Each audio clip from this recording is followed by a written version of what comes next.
kasih ke ibu. Terus ibu langsung lah nangis ya Mak. Iya. Iya. Gimana dulu perasaan ibu melihat Adit itu warnanya merah? Kalau diterima kan biru ya? Iya, biru. Oke. Ya sedih, Pak.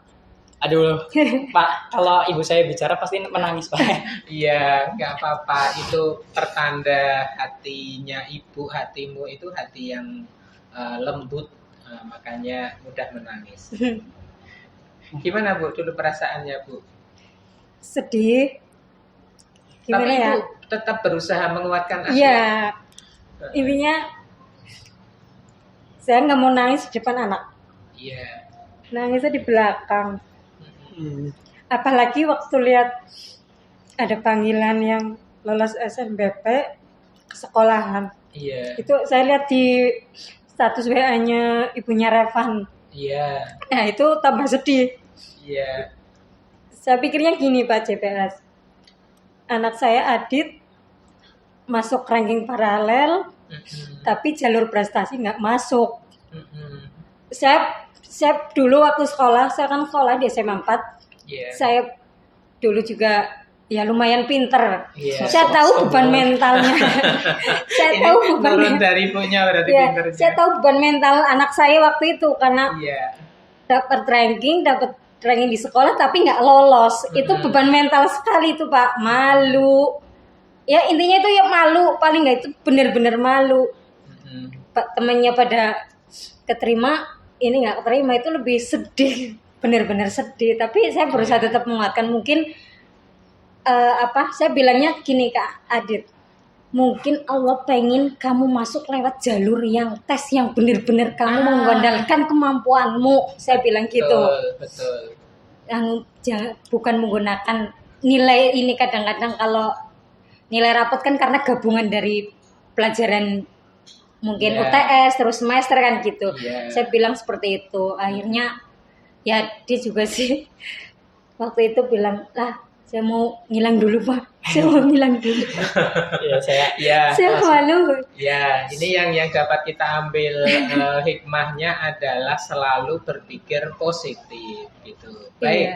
Tapi saya kira kesedihan ini belum seberapa dibandingkan waktu gagal SNBP.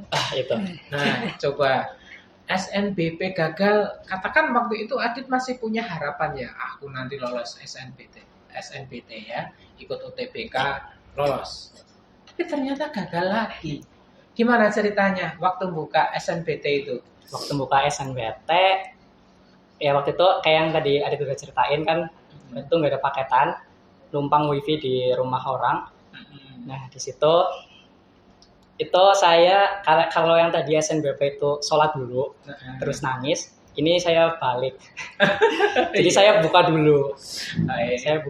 Jadi sebelum saya buka tuh udah banyak teman-teman yang ngabarin tuh di grup kayak pertama kalau nggak salah tuh Yafi.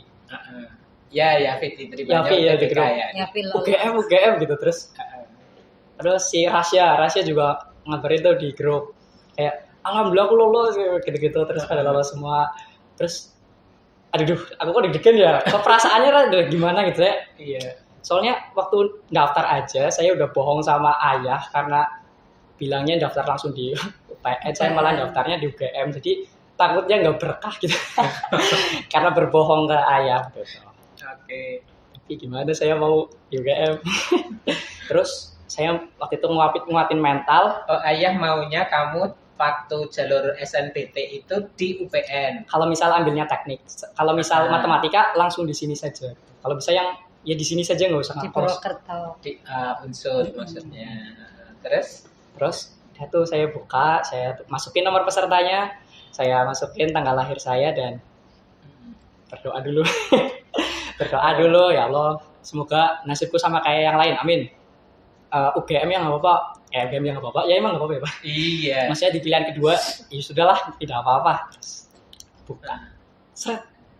Biru emang, tapi jangan berputus asa dan terus mencoba. Tulisannya begitu. Walaupun warna biru, tapi kan tulisannya jangan berputus asa dan terus mencoba gitu. Kalau nggak salah. Terus langsung nginget langsung perjuangannya. Oh ternyata lu kenapa kok bisa gagal? Saya zoom. ternyata masih gagal. Itu jujur waktu itu menampar saya, dan di situ saya langsung mikir, oh ternyata saya emang saya nggak orang pinter ternyata. Saya langsung merasa kayaknya selama apa yang saya usahain di sini, kenapa saya bisa alhamdulillah bisa ngeraih ranking 1, alhamdulillah bisa bagus di pelajaran-pelajaran lain, mungkin itu bukan karena saya pintar dan bukan karena usaha saya, tapi semua itu karena kehendak Allah. Jadi gitu, saya tertampar dengan kayaknya bukan usaha saya yang bikin saya berhasil, tapi takdir Allah yang bikin saya berhasil. Dan waktu itu saya langsung mati rasanya, tapi saya nggak nangis waktu itu Pak, pas SNBT. Waktu itu yang bikin saya nangis itu sebenarnya banyak orang yang tiba-tiba WA, gimana Mas Adit, gimana Dit. Terus udah aku langsung balasin satu-satu, gagal aku coba lagi tahun depan lah gitu. Nah yang paling finalnya yang bikin saya nangis itu waktu itu kakak sepupu saya, karena itu mendukung banget saya juga buat kuliah sama kayak ibu. Itu video call terus tiba-tiba nangis, Mbak Mas di banget gitu. Nah di situ saya langsung, ya Allah Mbak, aku pengen nangis kok, dan kamu yang nangis Mbak. Mbak nangis 1 jam malah saya nenangin dia buat tenang. Bukannya kebalikannya. Jadi setelah melihat Mbak Ama nangis sedukung itu, Mbak Ama juga ngasih saran waktu itu, coba Dit sekarang kita cari jalur mandiri yang bisa KIPK dan dari tanpa IP, dari SNBP sama SNBT. Mbak Ama lihat kamu tuh komunikasi sama orang tua tuh masih belum baik, kayak masih gelewean, terus belum bener-bener yang serius apa yang kamu mau sama yang orang tua mau tuh masih berlawanan gitu, kayak belum satu tujuan, belum matching. Betul. Jadi sehingga waktu itu Mbak Ma bilang kayak gitu, sekarang tanyain sama diri kamu apa sih yang kamu mau gitu. Bilang, iya Mbak. Itu matiin call, aku langsung menyendiri dulu. Saya suka menyendiri Pak. Oke, sama-sama menulis. Saya menyendiri, terus saya lihat ke diri saya selama ini sih sebenarnya saya nggak tahu saya punya bakat apa enggak, tapi semua orang katanya punya bakat kan. Saya lihat ke diri saya sebenarnya apa sih yang saya mau, apa sih yang saya senangin, bener-bener saya tuh mau bertahan apabila saya masuk di prodi itu, dan saya bener-bener mau untuk itu. Akhirnya dari pikiran saya ingat dulu kelas 9 saya ingin jadi guru tuh, tapi kenapa tiba-tiba ada teknik kimia datang. Terus waktu itu langsung saya mikirin beberapa jurusan yang jadi pertimbangan. Yang pertama ada matematika, kedua ada pendidikan matematika, ketiga ada ilmu aktuaria, keempat ada statistika, dan yang kelima ini pilihan ibu saya. Ibu saya pengen saya di manajemen administrasi publik kalau nggak salah. Wah, tiba-tiba langsung beda jauh itu. Terus ya udah aku iyain aja pilihan ibu. Dari situ baru deh waktu malamnya saya nangis. Nggak tahu Pak, tiba-tiba nangis aja waktu mau tidur. Ya Allah, selama ini gimana tanggapan orang-orang yang udah dukung. Rasanya kayak diberi kepercayaan sama orang yang, Dit, aku percaya sama kamu Dit, kamu pasti bisa lolos di SNBT ini. Walaupun SNBT kemarin kamu nggak berhasil, mungkin rencana Allah di SNBT. Dan ngelihat kenyataannya Adit yang bisa lolos di SNBT, rasanya kayak bikin orang lain kecewa, dan itu jujur itu paling berat ya. Berat banget.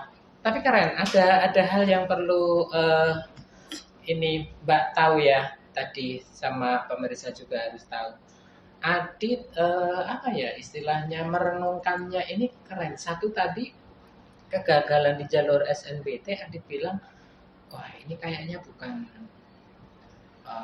Tadi Adit bilang saya pandai itu sebetulnya enggak pandai. Yang membuat bisa itu Allah. Betul. Nah, saya ngerasa ini hikmah yang sangat keren ya. Yang kedua, Adit sadar bahwa kegagalannya di SNBT ini karena belum ada matching, belum ada sinkronisasi antara niat dari Adit sama orang tua. Karena beberapa kali podcast itu saya menemukan hal yang sama, Dit.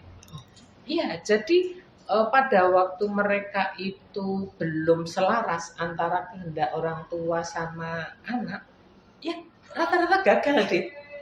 Tapi begitu sudah sama kehendaknya, baru berhasil. Jadi dukungan orang tua itu benar-benar berpengaruh banget ya. Iya, ya. Inilah yang sering saya bilang, bahwa ucapan orang tua itu kayak mantra. Betul, apalagi ibu. Maka bagi semuanya yang nonton, hati-hati dengan ucapan orang tua. Bagaimana agar orang tua support kepada kita? Ya, kita takzim sama orang tua, berbakti kepada orang tua. Oke, luar biasa, Dit. Ibu gimana waktu gagal lagi?